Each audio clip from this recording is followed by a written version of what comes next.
기자회견문 낭독 있겠습니다. 네, 반갑습니다.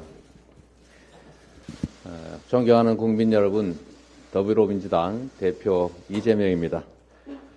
정치의 존재 이유는 민생이고 주권자가 맡긴 권한은 오직 국민의 눈물을 닦고 국민의 더 나은 삶을 책임지는 데 사용돼야 합니다. 그런데 지금 정치는 이 본연의 정치의 역할과 책임을 망각하고 있습니다. 정쟁에 몰두하면서 민생을 외면하고 있습니다. 경제는 하루가 다르게 나빠지고 국민의 걱정은 날로 커져가고 있습니다. 대표적인 사례가 대장동 사건입니다. 이게 벌써 1년을 훌쩍 넘기고 있습니다. 파도 나오는 게 없다 보니까 이제는 조작까지 감행하는 모양입니다. 사건의 실체적 진실은 왜곡되고 야당을 향한 정치 탄압과 보복 수사에 칼춤 소리만 요란합니다. 대통령과 특수관계인 검찰 엘리트 특권층은 줄줄이 면죄부를 받아서 법의 심판을 피했습니다. 심지어 명백한 물증이 있는 50억 클럽 곽상도 전 의원은 보석으로 풀려나기도 했습니다. 거듭 말씀드리지만 저 이재명은 단 한 푼의 이익도 취한 바가 없습니다. 온갖 방해에도 민간이 독차지할 뻔했던 택지 개발 이익의 약 3분의 2, 5,500억 원 이상을 공공으로 환수했습니다. 사전에 확정된 4,400억 원, 이것은 이 분당구 대장동과 관계가 없는 본시가지 수정구 신흥동에 공원을 조성한 것입니다. 공원 조성비 2,700억 원, 그리고 아파트 부지 1,822억 원, 합쳐서 약 4,400억 원을 확정을 했고, 그럼에도 불구하고 사업 도중에 제가 인허가 조건에 붙여서 1,100억 원을 추가 부담시켰습니다. 사실 사전 확정된 약정에 의하면 추가 부담할 이유가 없는데 제가 인허가권을 활용해서 추가 부담을 시켰기 때문에 이 김만배 등 이분들이 저를 온갖 욕을 했습니다. 본인이 직접 육성으로 한 말도 있습니다. 공산당 같은 XX 뭐 등등 이렇게 저를 원망하고 욕했습니다. 이랬던 사람들이 이 사업이 다 끝난 다음에 이제 다 성남시로부터 무슨 도움받을 일도 없는데 그 원망하던 저를 위해서 돈을 주었다. 대선 자금을 줬다. 이게 말이 되는 얘기겠습니까? 또 이런 일도 있습니다. 유동규와 남욱이 자기들끼리 했던 녹취록이 있습니다. 거기에 이런 내용이 나온다고 합니다. 여러분들이 다 보도하신 겁니다. 이재명이 우리 사이 거래를 알면 안 된다. 이 다 잘린다. 큰일 난다. 우리끼리의 이런 관계는 죽을 때까지 뭐 비밀이다. 이런 얘기를 했다는 것 아닙니까? 녹취록에.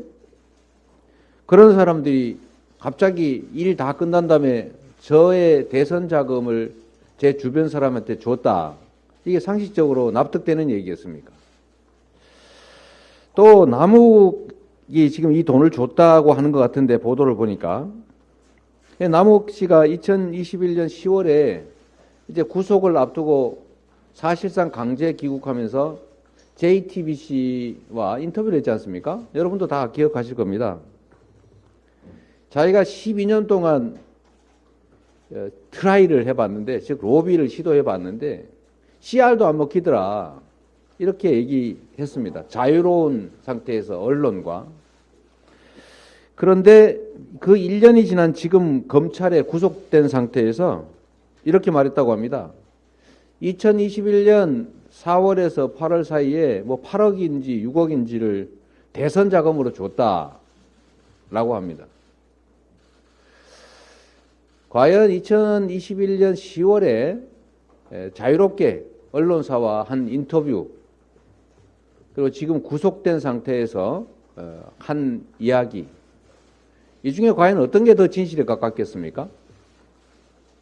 언론인 여러분들도 아시겠지만 이걸 뇌물로 줬다면 본인이 아주 심하게 처벌받을 텐데 뇌물로 주고받았다면 이걸 정치자금으로 줬다고 하면 전달한 사람 책임도 없을 것이고 형량도 거의 엄청 낮아지겠죠. 이해관계라고 하는 걸 한번 따져볼 필요가 있습니다. 정권이 바뀌고 검사들이 바뀌니까 이렇게 관련자들 말이 바뀌고 있습니다. 진실을 찾아서 그 진실에 따라서 죄를 주는 것이 아니라 죄를 주기 위해서, 만들기 위해서 진실을 조작하고 왜곡하고 있습니다. 아무리 털어도 먼지조차가 안 나오니까 있지도 않은 불법 대선 자금을 만들고 있는 것입니다. 저는 불법 대선 자금은커녕 이 사탕한 게 받은 게 없습니다. 보수 정부와 맞부딪히면서 제가 살아남았던 유일한 길, 살아남을 수 있는 유일한 길은 유능하되 청렴해야 된다는 것이었습니다. 정쟁과 정치 탄압으로 나를 지서울 만큼 한가하지가 않습니다. 저의 정치적 운명이 국가의 운명보다 더 중요할 수 없습니다. 대통령과 여당에 공식적으로 요청합니다. 화천대유 대장동 개발과 관련된 특검을 즉시 수용하십시오.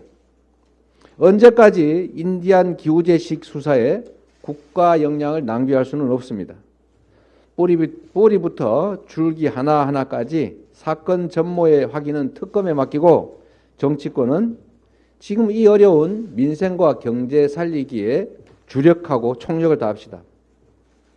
특검은 지금까지 제기된 모든 의혹들을 총망라해야 합니다. 대장동 개발과 하천대유에 대한 실체 규명은 물론이고 결과적으로 비리 세력의 종잣돈을 지켜주었던 대통령의 부산저축은행 수사의 문제점과 의혹, 그리고 그와 관련된 허위 사실 공표 의혹에 대해서 조사해야 합니다.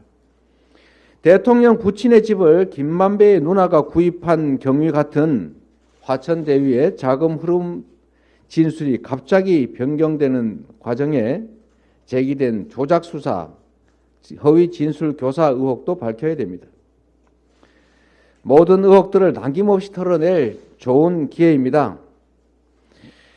대통령과 여당이 떳떳하다면 이 특검을 거부할 이유가 없을 것입니다. 여러분도 기억하시겠지만 대선 토론회에서 저는 특검하자고 했습니다.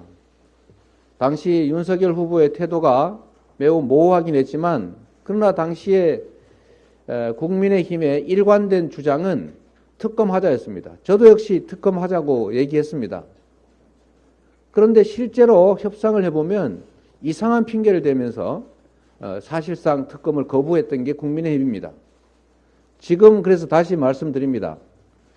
떳떳한 게 확실하면, 잘못한 게 없다면 특검으로 공정하게 실체를 규명하도록 요구합니다. 윤석열 정권은 명심해야 합니다. 민주당을 때린다고 탄압한다고 정부 여당의 무능이 감춰지지 않습니다. 이재명을 때린다고 해서 정부 여당의 실정이 가려지지 않습니다. 정치보복에 꽹과리를 울린다고 경기 침체의 공포가 사라지지 않습니다. 대통령과 여당은 특검법을 반드시 수용하기 바랍니다. 이제 정치보복의 시간 끝내고 민생의 시간을 열어주십시오. 고맙습니다.